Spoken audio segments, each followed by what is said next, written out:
Esto es Infusiones de Vida, el podcast.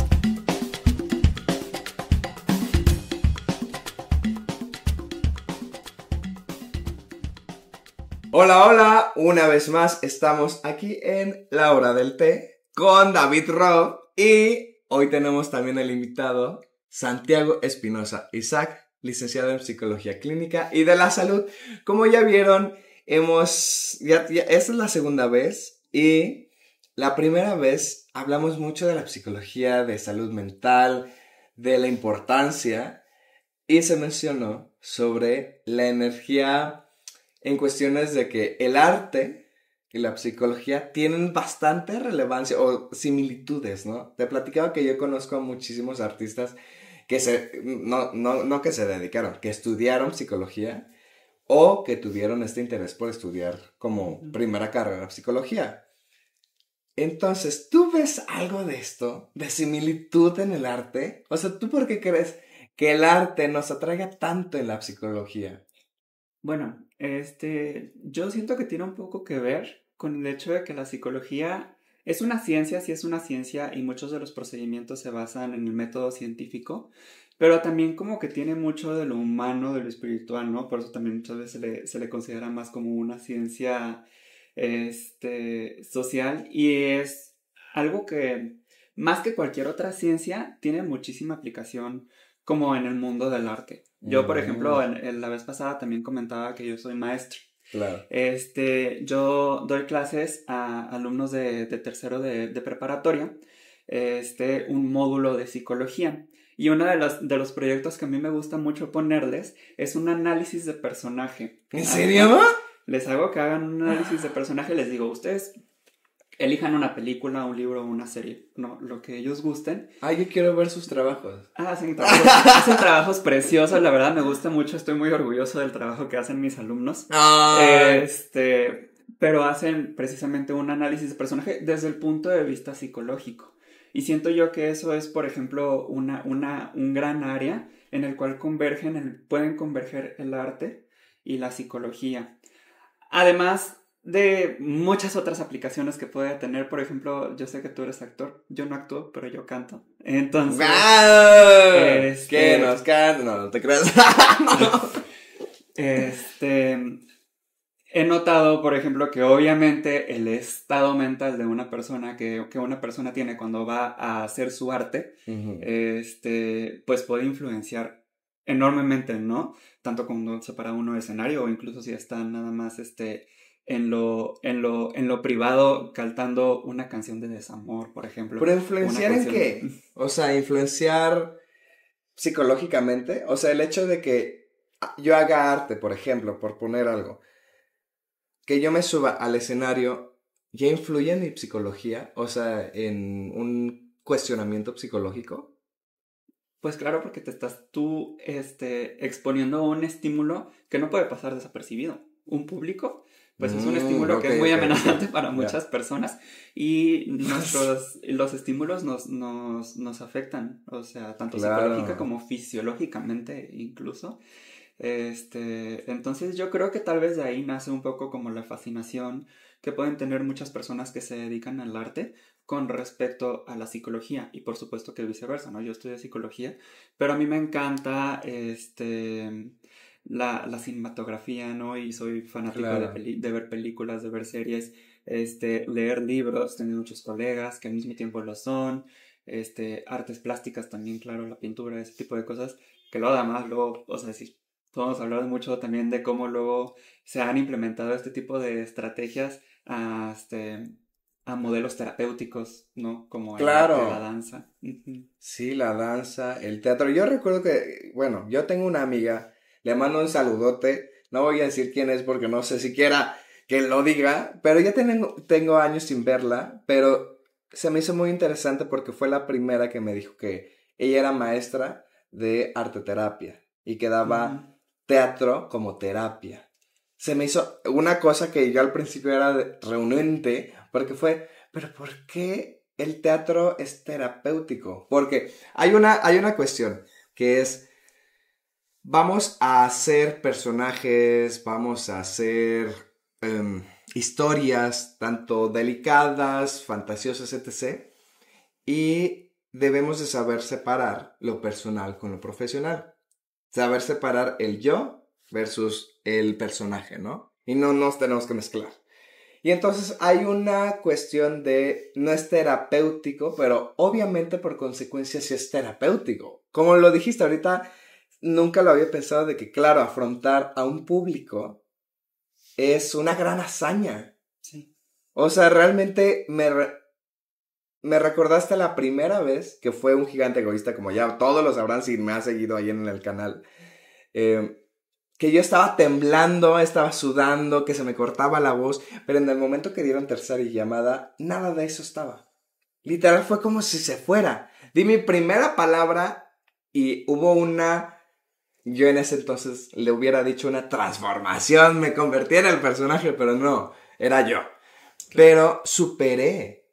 Fue una superación psicológica a lo que estoy viendo, lo que hizo mi niño de ese entonces, del cual se afrontó a todo un público. Y no obstante, hay personas que no les pasa lo mismo, ¿no? Claro. Ahí entran muchísimo las diferencias de personalidad de cada una de las personas. De ahí surge tal vez lo que puede ser como el pánico escénico. El pánico, sí. Le llaman, ¿no? Que el pánico escénico posiblemente lo puedes encontrar incluso en los manuales diagnósticos. Es un tipo de fobia específica. Wow. Y tiene su tratamiento psicológico y psiquiátrico. A ti afortunadamente no te pasó, por eso te digo por eso no te voy a invitar. Wow, pero sabes, también pienso en que la psicología de cierta manera atribuye o aporta al arte, y el arte ha aportado a la psicología por cuestiones de la sensibilidad del desarrollo humano, del conocimiento del humano.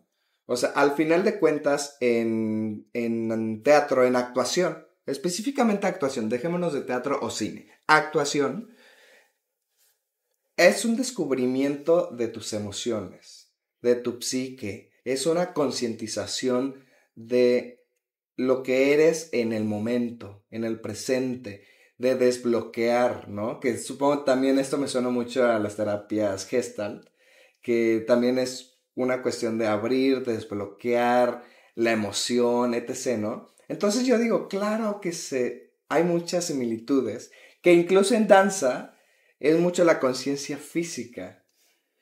Y esa conciencia física de la que tú hablas a mí se me hace muy clave, porque ahorita hablas de las terapias de Gestalt, ¿no? Y, y yo no sé mucho de terapias de Gestalt, porque yo no me formé en esa corriente psicológica.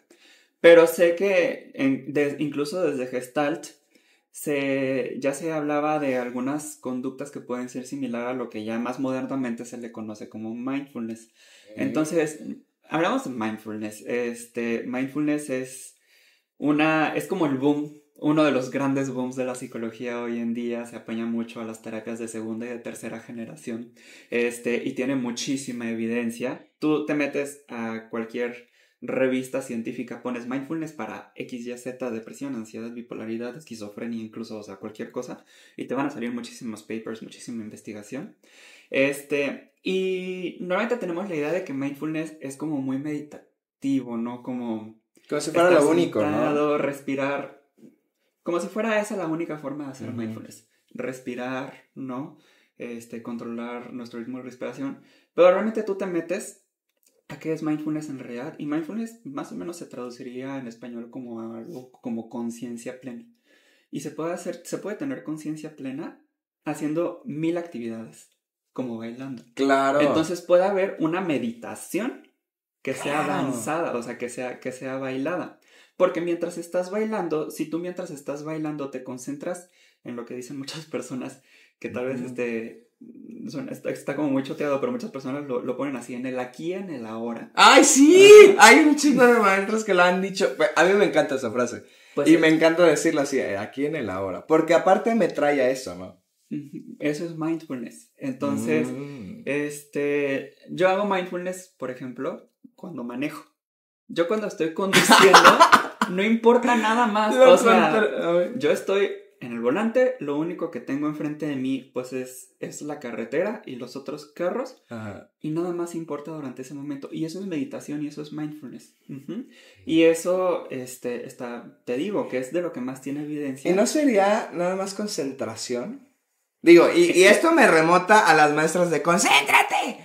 De las veces que yo aprendí a concentrarme, y es que ahorita me suena mucho, y estoy descubriendo algo de mí ahorita, que es, yo aprendí a concentrarme, porque no sé, sé que muchos y muchas dicen del TDA, y algo que yo siempre he dicho es, pues es que yo también me distraía muchísimo, y viajaba muchísimo, o sea, yo reprobé tercero de primaria, lo dije, reprobé tercero de primaria, porque yo no podía, o sea, yo no me podía concentrar. Y tercero de primaria es fundamental, bueno, todo es fundamental. Pero tercero de primaria empiezas con multiplicación, bueno, en mi época era multiplicaciones, más matemáticas, un entendimiento más de tu vocablo español, de tu biología, o sea, es muy decisivo el tercero de primaria, o lo fue. Entonces, yo no podía poner atención. Literal, yo pensaba en... ¿Qué película había ahí? De espías. Eran mini espías. Y yo era... Ay, si yo fuera un espía. Y me iba. Y empezaba yo a irme. Y de la nada ya me traía el profesor. Y es como... Ay, ya no supe nada. Pero en cuanto estaba aquí... para mí era muy difícil concentrarme. Realmente, muy difícil. Incluso cuando mi madre quería estudiar conmigo, como buena madre, pues en la mesa y vamos repasando y todo eso, no podía, es como, no entiendo nada y no sé de lo que me estaba hablando, pero aprendí a concentrarme muchísimo más cuando... Bueno, se nos cortó porque no sé, ya se me ha cortado varios videos de mi vida en el arte, obviamente en el podcast iba a pasar, pero ya pasó. Y estábamos en que mi madre pues me ayudaba a estudiar y que yo no entendía nada. Entonces, y ya aterrizando el asunto, yo localicé el hecho de concientizar, concentrarme, no irme, concentrarme. Y cada que me iba era traerme de vuelta porque yo quería que sucedieran las cosas. Quería hacerme responsable de lo que iba a pasar, ¿no? Si me iban a preguntar 2 más 2, 4. Y así, o sea, pero a la cuestión era, eso no solo es concentración, y ya, así, concentración. Es lo que estaba comentando, no, son realmente dos términos que están súper relacionados. De hecho, iba a comentar ahorita, lamentablemente, que no puedo citar los autores, pero en algún momento escuché de este estudio que hicieron, en el cual a través de imágenes de resonancia magnética, se dieron cuenta que la práctica de mindfulness hacía más densa las zonas corticales que se dedican o que se encargan de la concentración. Entonces, está comprobado, y te digo que mindfulness se ha sometido a muchísimos estudios clínicos de cómo puede cambiar tanto lo psicológico, pero también lo neurológico. Ajá. Yo creo que tal vez de ahí surgió. Oye, ¿qué opinas? O sea, esto me remota mucho a amigas y amigos y amigas de que seguro están viendo esto y van a estar pero es que yo tengo TDA. El asunto es, ¿cómo aporta? ¿Hay cambios? O sea, realmente si alguien con TDA diagnosticado, ¿puede dejar de tener TDA? ¿O puede concentrarse? Porque es un asunto muy delicado, porque la verdad ha sido un juicio mío, un mal juicio mío, que siempre he dicho, pues es que es una disciplina y es un compromiso. El hecho de que pues si te vas, te traes. Lo hablo desde mi experiencia, obviamente, y siempre es una cuestión de, mira, es que a mí me pasó así, y te lo comparto, y te comprendo, o sea, si no se logra, ok, no es tampoco desmeritar el hecho del TDA, pero sí es como, implícate un poquito más. O sea, yo recuerdo que hice eso durante varios años, que es como me iba y me traía, pero ya hoy en día sé que ya no me voy. Si yo quiero, estoy aquí y te puedo aguantar. He aguantado 5 horas seguidas de una cosa tediosa llamada teoría. Pero estoy y lo capto y lo aprendo y puedo hacer apuntes y de todo. Entonces yo digo, ¿qué onda con el TDA? Y esto que me estás diciendo de mindfulness, o sea, sí lo quiero comparar. ¿Cómo funciona? ¿Qué opinas? El TDA es un tema un poco controversial. Eso mismo. Pero yo no soy experto en él, entonces me voy a privar de hacer como muchos juicios. Pero lo que sí estoy seguro es que si tú te metes a cualquier base clínica, literatura o revista clínica y buscas mindfulness para TDA, estoy casi 100% seguro, lo apuesto, que vas a encontrar muchísima información. Tal vez no sé si necesariamente para curarlo, que si se puede curar el TDA, igual no estoy tan seguro. En algún momento escuché también que hay muchos TDAs que se remiten a partir de que la persona atraviesa la adolescencia, ¿no? Que se desarrolla más nuestro lóbulo frontal, que se sabe que el lóbulo frontal se termina de desarrollar hasta los 25 años. Entonces una persona, y muchos niños, por ejemplo, con conductas similares a TDA, realmente ahí es donde entra un poco la controversia, ¿no? ¿Qué tanto es un trastorno y qué tanto es algo normal que hace un niño? Hábito, tal vez, ajá. Pero pues precisamente pensando en las capacidades que tiene el mindfulness para incrementar la plasticidad neurológica, no todo este tipo de cosas, a mí me haría muchísimo sentido y te digo, estoy seguro que lo vas a encontrar como una de las vías terapéuticas para tratamiento de una persona que tenga TDA. Repito, no sé si necesariamente para curar, pero mínimo al menos sí para remitir síntomas o para compensar síntomas. ¡Wow! Oye, ¿y sabes algo que me acordé ahorita? Fue en el aquí y el ahora, que precisamente eso es muy utilizado en la actuación. Te podría decir muchísimas técnicas. La primera que, así tal cual esa frase de en el aquí y el ahora, fue de técnica Alexander. Hay una técnica de Alexander que se implementa en la actuación precisamente para estar más presente, menos distraído, pero digo, la técnica no solo va de eso, obviamente, va de bastantes factores como el no usar mucho esfuerzo, mucha fuerza donde no es necesario, etc. Para evitar tensiones también. Técnicas, son muy complejas que ahorita no voy a decir, pero es otra coincidencia, es otra cosa que claro que la actuación, claro que el teatro, claro que el cine y el arte en sí tiene mucho que ver con la psicología, porque al final de cuentas nos estamos estudiando a nosotros mismos. Algo que yo he visto y puede ser un prejuicio y ahorita vamos a ver si sí lo es o no, o tal vez no ahorita, pero lo quiero externar, que cuando una persona que quiere forjar un camino artístico y no se involucra en su salud mental o en la conciencia de su propia existencia, no diría no va a lograr, porque hay muchos modos de lograr cosas, pero no se va a profundizar en un arte genuino y profundo y, no sé, quizás innovador.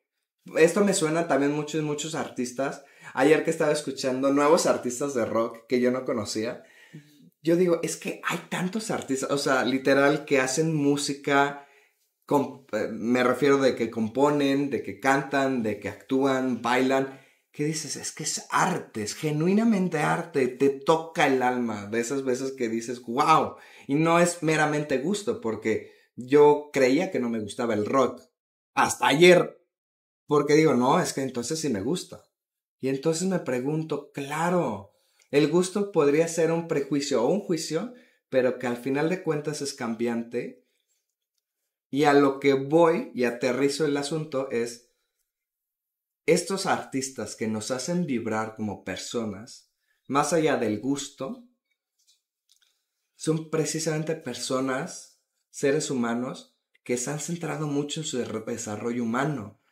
Que incluso yo los he visto en entrevistas como tipo Michael Jackson, que están tranquilos en cuestiones de, es que yo no hice nada malo. En cuestiones de, y más allá de malo, en cuestiones de paz. Que es algo que yo he sentido mucho últimamente y cada vez me voy realizando más. Y lo externo casi muchísimo porque realmente me siento muy feliz. Que es como, poco a poco hay menos miedos en mí, hay pocos bloqueos. Quita los miedos, porque el miedo puede estar, pero la superación, el hecho de que acciones aún con el miedo, brinda mucha paz y mucha felicidad. Y eso yo lo noto en los artistas, que cambian las vidas, que cambian masas, que cambian la sociedad, que realmente tienen una paz. No meramente que son súper sanos física, mental y psicológicamente y emocional, no, sino que hay un encuentro con la realización humana y la conciencia de quién soy y qué estoy haciendo y a dónde voy y por qué estoy haciendo esto. Entonces, no sé si es coincidencia, no sé qué opinas tú. Yo no sé en qué momento, pero quizás la ciencia psicológica también surge, y no de surge como ciencia, sino tiene un núcleo en el arte. Y esto lo digo así como dentro de lo que yo conozco, de dónde nacen el teatro, la danza, el canto, sobre los rituales, sobre los griegos, etc., ¿no? Pero eran en realidad intentos para entenderse a sí mismos. O sea, psicología. Claro. Sí. Entonces es como, claro, no es coincidencia, más bien la psicología fue un paso más allá de la escenificación al estudio tal cual como clínico, ¿no? Y creo que esa podría ser una gran diferencia. No sé, ¿tú cómo ves la psicología? ¿En qué momento has estudiado que surge la psicología? Porque entiendo, no sé, por ahí alguien me dijo, hay que corroborarlo, que antes la psicología no se consideraba una ciencia, incluso que no era aceptada. Sí, hubo momentos en la historia en la que la psicología no se considera una ciencia. Cuando nosotros hablamos de, bueno, la salud mental se ha estudiado, pues yo creo que desde los griegos antiguos, ¿no? Ahorita no te podría decir Claro. los nombres de los teóricos, pero incluso la raíz de psicología viene de esa lengua, ¿no? De esa etimología, que es pues ya muy, muy, muy clásica. Pero, la psicología eventualmente empieza a nacer y uno como de los grandes booms que tuvo fue con el psicoanálisis. Y el psicoanálisis de Freud, que Freud era médico, él era neurólogo, entonces él era un hombre de ciencia, pero empieza él a hacer su teoría psicoanalítica, que pues ya muchas personas pudieran dar sus propias opiniones, ¿no? Que sí se quedó un poco obsoleta. El psicoanálisis sigue vigente, ¿no? Y hay todavía muchas personas que lo ejercen. Pero incluso yo he conocido muchos psicoanalistas que te dirían, el psicoanálisis no es psicología. Porque el psicoanálisis no es ciencia. Y el psicoanálisis muy rara vez se expone al procedimiento, al método científico. Claro. ¿Qué es el método científico? Pues ya sabes, ¿no? Lo que te dicen la hipótesis y que la ciencia tiene que ser comprobable, reproducible, ¿no? Y todo ese tipo de cosas. Sí he visto yo algunos estudios en mentalización. La mentalización es una técnica psicoanalítica que yo he escuchado que existe, la verdad no, tampoco conozco mucho de ella, que sí tiene como estudios clínicos, pero realmente ya cuando la psicología se empieza a volver más como ciencia, muchas personas te lo considerarían de esta forma, es con el conductismo. Que el conductismo que nace a través de Pavlov, los perritos de Pavlov, que es no sé si lo han escuchado muchas personas, el experimento famoso que hizo Pavlov, que también era médico, donde emparejó como una campana con la comida y luego se dio cuenta de que solo el estímulo incondicionado por sí mismo ya se volvió condicionado y solo la campana ya podía suscitar salivación a los perros, ¿no? Incluso sin el necesidad de un estímulo de comida. Ahí nace el conductismo, el condicionamiento, y va creciendo, se convierte eventualmente en las terapias de segunda generación, la terapia cognitivo-conductual, que fue el boom, o sea, uno de los grandes booms en psicología, lo que estaba de moda, ahorita lo puedes encontrar en todos lados, terapia cognitivo-conductual. Claro, ¿no? Es que ya hay más especialidades, más profundidades, más áreas. Que es una terapia que se basa en la evidencia y que se ha sometido muchísimo al proceso, al método científico. Entonces, y que es replicable y medible, ¿no? Y todo esto. Entonces, ahí ya se considera ya una ciencia tal cual, la psicología. Y luego va creciendo también la terapia cognitivo-conductual, las terapias de tercera generación. Ahorita ya escuché que hay hasta de cuarta generación. Ya escuché, ayer me informaron que va llegando la cuarta generación. Se tiene que actualizar, uno siempre estamos en constante actualización. Eso, siempre estamos en contacto, en constante actualización.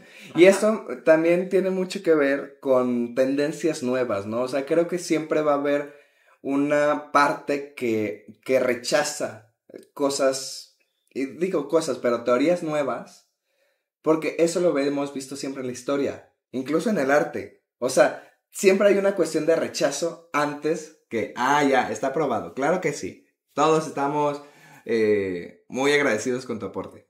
Vamos a actualizar. Siempre estamos en eso, por lo que me hace pensar cómo se relaciona la psicología con estas nuevas tendencias. Porque me dijiste mindfulness, y es algo que yo no sabía que estaba tal cual como en psicología. Sí. Yo lo usaba por actuación, ¿no? Y lo he escuchado como prácticas en yoga, en centros holísticos, etc., ¿no? Pero ¿cómo se relaciona la psicología con estas nuevas tendencias que tienen más que ver con la energía, digamos, humana? De lo de baja y alta frecuencia, que a mí no me gusta alta y baja. A mí me gusta decirlo más horizontal. La izquierda, derecha, porque ¿qué es bajo, qué es alto? Al final de cuentas, cada frecuencia para mí es importante. Ya lo vimos con Intensamente, digo, tal vez estoy poniendo un ejemplo absurdísimo. Es un excelente ejemplo, Es que Intensamente me realmente... encanta esa película. Claro, es que se me hace muy importante tristeza y alegría. Sí. Vibrar alto y bajo para muchos. Para mí no lo veo como alto y bajo. Es como, pues hay varias frecuencias y hay que pasar por todas. Así como el agua, así como la música. Todo es varias frecuencias y hay que habitarlas. Y es hermoso. Para eso es la vida. Entonces, ¿cómo la psicología se relaciona con estas nuevas tendencias? ¿Cómo tú has visto todo esto? Bueno, muchas de estas tendencias que son muy modernas y que nacen muchísimo como en redes sociales y así, claro, ¿no? Se nacen precisamente en eso, en la sociedad y en el lenguaje que entiende la sociedad. Es que eso es muy importante. Uh-huh. Es como traer la psicología a un lenguaje que la sociedad lo vaya entendiendo. Y justamente hay algunas cosas que tal vez, obviamente, el rigor científico pues es algo, ¿no? Y eso como psicólogos lo tenemos que tener. Pero en la sociedad también a veces van surgiendo cosas que surgen por algo, ¿no? Claro. Por ejemplo, ese típico que yo he escuchado muchísimo, lo de manifestación, ¿no? De que claro. Que bases científicas, pues evidentemente no tiene muchas. Claro. El término manifestación en sí. Pero, por ejemplo, yo cuando empecé a escuchar mucha manifestación y luego eventualmente en psicología en la universidad nos enseñaron de este concepto que existe, que llaman profecía autocumplida. Está en otras palabras, ¿no? Pero ¿qué es una profecía autocumplida? Es en psicología se le puede deducir o determinar una profecía autocumplida a cuando yo pienso algo y por pensar por pensar ese pensamiento como si fuera real me comporto de acuerdo a él y hago terminando que se convierte en una realidad. Por ejemplo, claro, lo acabas de decir. Por ejemplo, yo siento que le caigo mal a mis compañeros de clase. Entonces yo me comporto como si yo le cayera, claro. como si eso fuera una realidad absoluta. ¿Qué es lo que termina pasando? Pues que apatía. tal vez, apatía, y sí le termino cayendo mal. Entonces sí. Hay una confirmación de lo que yo pensaba, eso es súper reforzante, ¿no? También volviendo al condicionamiento operante esta vez, eso es súper reforzante, darte cuenta de que lo que pensabas en un inicio al final sí es de verdad, pero realmente das un paso para atrás y ¿qué es lo que sucedió? Tú ocasionaste por pensar que le caes mal a tus compañeros de clase, que de verdad sí les caías mal a tus compañeros de clase. Claro. Entonces, eso en psicología pues se conoce. Tal vez en el ámbito social y de redes sociales no se conoce con ese nombre. Claro. Pero algunas cosas van a tener un poquito como esa similitud, ¿no? Por decirlo de alguna forma. Como dijimos, nada más fue como el lenguaje social que encuentra la sociedad, porque al final de cuentas somos millones. Y si seguimos diciendo que la psicología es para locos, obviamente qué alejados estamos de entender las palabras propuestas ya por teorías, ¿no? Por teóricos. Y entonces, ¿cómo le encontramos? Se le llama ley de atracción, se le llama manifestación, se le llama bla, bla, bla, ¿no? Y se vuelve popular por las redes sociales. Y ya decimos, claro, es eso. pero es meramente el lenguaje, porque sí lo abarca. Y ahorita lo que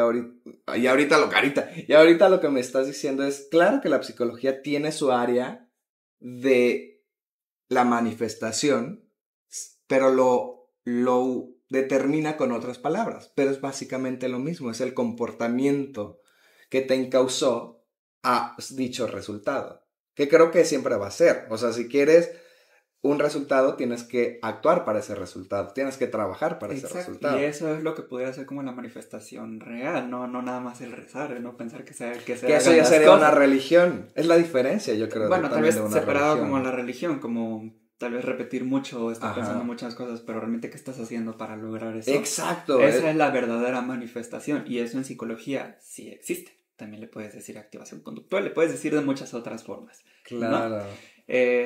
También cuando nosotros hablamos de mindfulness, como explicaba antes, se puede tener mindfulness y se puede hacer mindfulness de muchas formas diferentes, ¿no? Tal vez en la actuación eso es algo que se hace mucho, y tal vez de ahí surja la identidad o la noción o la percepción de que se tienen como algunas energías. Claro. ¿No? Por ejemplo, que tal vez como algo místico hablando, pues sí, eso no lo podemos comprobar científicamente y la psicología es una ciencia. Pero, desde la psicología tal vez te puedo explicar Pero no se descarta. Tampoco. Eso tal vez le corresponda a otras disciplinas. Pero desde la psicología tal vez yo te puedo explicar, mira, está más bien activado tu sistema parasimpático, ¿no? Y eso hace que tú estés en un estado como de relajación, tal vez eso te puede refluir como con las energías. Y creo que lo dijiste... Las neuronas espejo, perdón, a ver, ¿sí? Creo que lo dijiste muy bien, es meramente explicativo. Algo que yo ahorita estoy viendo es por qué la sociedad necesita tanto la explicación afirmativa de aprobar. Porque al final de cuentas estoy viendo que la psicología también tiene esos recursos. Ahorita ha dicho mindfulness, que yo no sabía que estaba también dentro de la psicología. Y también ya me dijiste sobre la manifestación, que también hay esta cosa, pero pues otras palabras. Y entonces es una cuestión meramente que la sociedad necesita que alguien lo apruebe. Que alguien diga, sí, claro que existe por una explicación. Por una teoría que sí se puede explicar. Pero al final de cuentas tampoco descartamos lo que ya dijimos en otros, pues que todos somos diferentes. Y hay complejidades muy amplias. Eso también lo pudimos, esa necesidad como de aprobación, ¿no? De la que pudiéramos estar hablando, de que se me confirme lo que yo pensaba que era cierto, también se puede explicar, o sea, desde la psicología. Tal vez un poquito como de psicología evolutiva, ¿no? Claro. Como las personas van creciendo en comunidad y por eso es una conducta evolutivamente favorable que yo busque la aprobación de las demás personas. Porque entonces se incrementan mis capacidades de supervivencia. Y a través de que incrementan mis capacidades de supervivencia, también incrementan mis capacidades de tener descendencia, ¿no? Y todo eso. Entonces, hay muchísimas cosas dentro de la psicología que pueden explicar como ya las tendencias sociales, ir de redes sociales y así. O sea, todo tiene cabida dentro de la psicología. Ok, bueno, pues para ir cerrando esto, que fue muy extenso y qué interesante, otra vez te voy a invitar porque esto no se acaba aquí, pero a lo que veo es una gran relación entre la psicología y la sociedad. Es que creo que el círculo en el que yo he estado, estoy muy agradecido porque siempre ha sido de progreso, crecimiento y salud mental. Pero sé que así no son todos los círculos. Por eso estoy muy agradecido, porque pues no es muy común.